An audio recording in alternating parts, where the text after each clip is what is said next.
Hi friends, இப்போ நம்ம சிரடி காசை பார்க்க போகிற சிரடி காசையில் ரோகிணின்னு பேரை கேட்டோன்னே நம்ம விஜயாவை பார்க்கணுமே. அமைதியாக சாந்தமாக இருந்த விஜயா பத்திரகாளியாக ஆடாடுன்னு ஆடுறாங்க. இதை பார்த்தோன்னே பெய் அரைஞ்ச மாதிரி நிற்கிறாரு நம்ம மனோஜ். இதெல்லாம் தேவையாப்பா? ரோகிணின்ற பேரை எடுக்காமலே இருக்க வேண்டியது தானே, வான் பண்ணி விட்டுட்டு போக. நம்ம ரவி ஸ்ருதி ஒரு பக்கம் இது கேம் அவங்களோடதுன்னு சொல்ல அதுக்கப்புறம் நம்ம முத்துவும் சொல்கிறாங்க இது ஒரு கேம்ப்பா, வலையில் சிக்கிடாதப்பான்னு சொல்கிறாங்க. சொல்லி விட்டுட்டு உள்ளே போனதுக்கப்புறம் நம்ம வீணா சொல்கிறாங்க எனக்கு என்னமோ இதுக்கு பின்னாடி சிந்தாமணி தான் இருப்பாங்கன்னு. இதையே இப்போ தான் கண்டுபிடிக்கிறீங்களா? சிறப்பு, மிகச்சிறப்பு அப்படின்ற மாதிரி ஆயிடுச்சு. அதுக்கப்புறம் எனக்கும் அந்த டவுட் வருதுன்னு இவங்க யோசிக்கிறாங்க. மறுநாள் காலையில் எந்திரிக்கிறாங்க. எந்திரிச்சக்கப்புறம் பூ கட்டிகிட்டு இருக்காங்க நம்ம மீனா. அப்பன்னு பார்த்து நம்ம முத்து வேலையெல்லாம் முடிச்சுட்டு வந்துட்டு இவரும் வந்துட்டு பொண்டாட்டிக்கு காலமிக்க விடுறாராம். அட்டேங்கப்பா, இப்படி ஒரு புருஷனை பார்த்துருக்கீங்களா? அதாவது நாட்டு நடப்பில் இதெல்லாம் கிடைக்கவே கிடைக்காதுங்க.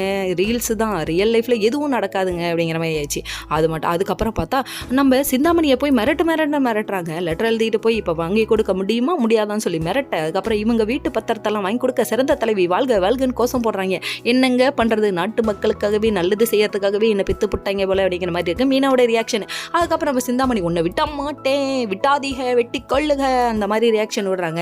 நீ இப்படிலாம் பார்த்துட்டா மட்டும் உன்னால் என்னடி பண்ண முடியும், பொடி பொடி பொடி பயலை அப்படின்னு சொல்லிட்டு பாட்டை போட்டுட்டு இவங்க என்ஜாய் பண்ண ஆரம்பிச்சிட்டாங்க. அதுக்கப்புறம் வெளியில் வந்ததுக்கப்புறமா மறுபடியும் நம்ம ரோகிணி வராங்க. யார் கடைக்கு? நம்ம மனோஜோட கடைக்குங்க. வந்து உக்காந்தோடனே வா ரோகிணின்றாரு. டே அப்பா, இறக்கத்த குணத்தில் இப்படி காம்பேர் நாங்கள் எதிர்பார்க்கலாடா. கடைசியில் பார்த்தா நீர் வச்சு விடுறது என்ன, உங்கள் அம்மா திருந்த மாட்டாங்களான்னு பிரெயின் வாஷ் பண்ணுறாங்களாமா. Okay friends, next